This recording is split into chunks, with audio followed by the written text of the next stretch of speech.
Beware of the plus or minus 3.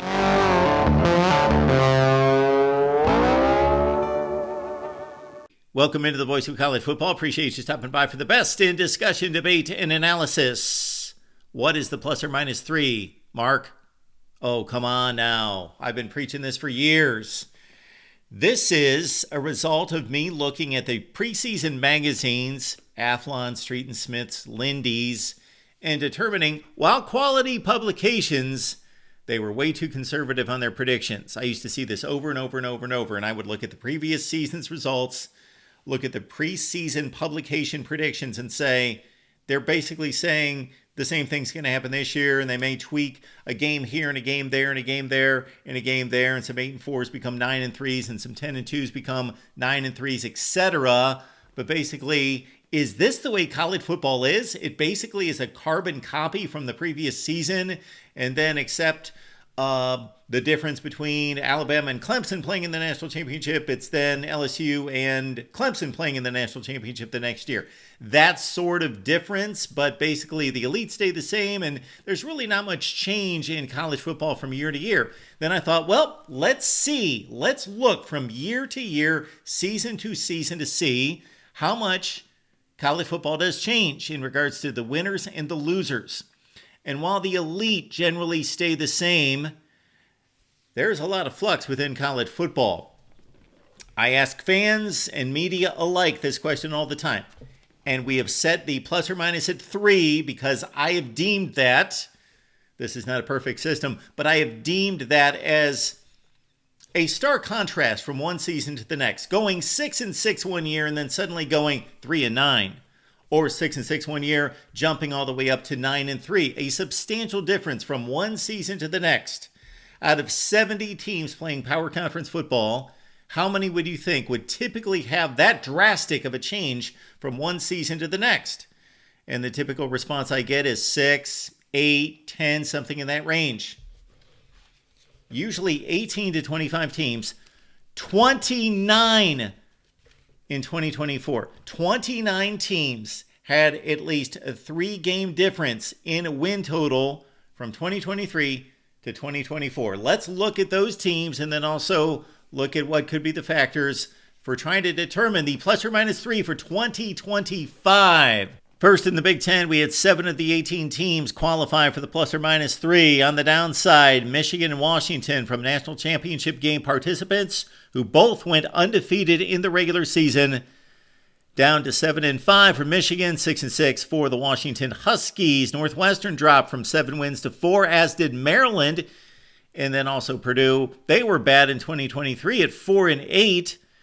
But were abysmal, the worst team in the Power Conference play at 1-11. 2 teams rose in the Big Ten.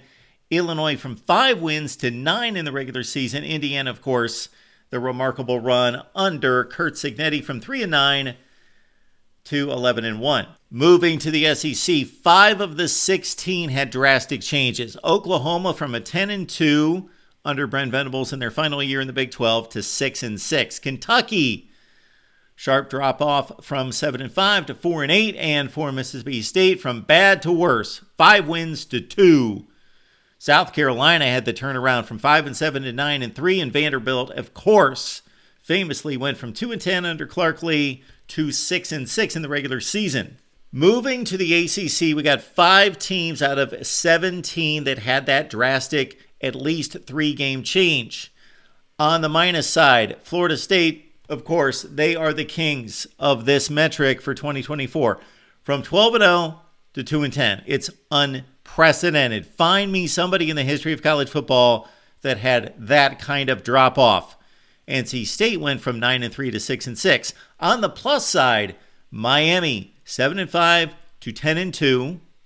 Syracuse went from 6 wins to 9. And Pitt, although they did lose their final 6 games of the year, had only won 3 games under Pat Narduzzi in 23. They went from 3 wins to 7. Now to the kings of the plus or minus 3 from a conference standpoint, and that's the Big 12. And it makes sense, right? We say this all the time. The Big 12 is the most competitive league from top to bottom, meaning they're the most unpredictable in terms of wins and losses. Therefore, there's going to be the most variance from one season to the next. Therefore, good teams can more easily become bad teams with a bounce of the ball, few injuries, and obviously some defections through the transfer portal or the NFL. But some really bad teams could become good. 10 of 16 in the Big 12 had a plus or minus 3. Oklahoma State from the Big 12 championship game to 3 wins. Arizona went from 9 wins to 4. Utah under Kyle Whittingham from 8-4 to 5-7 in their first year in the Big 12. And Kansas, after that really strong team in 2023 under Lance Leipold, 8-4, 9-4 with a bowl win, down to 5-7. Okay, on the plus side, the 4 top teams that tied for first place in the Big 12 all came from the Ashes. And most notably, Arizona State. From back-to-back 3-9 campaigns to 10-2. BYU, first season in the Big 12, 5-7 to 10-2. Iowa State, 7 wins to 10. Colorado, of course, under Dion, 4 wins all the way to 9 in the regular season. Baylor had a nice bounce back under Dave Aranda, 3 wins to 8. And TCU, of course, the roller coaster from 12-0 to 5-7, back to 8-4.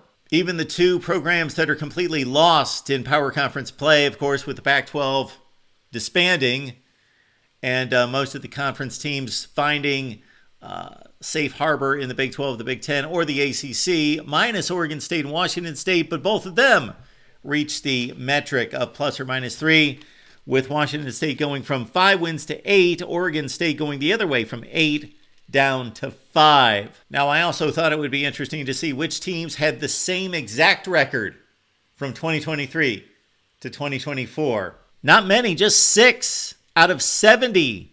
29 out of 70 at the plus or minus 3, but only 6 stayed the same. Top by Texas, 11-1, 11-1, playoff team both years.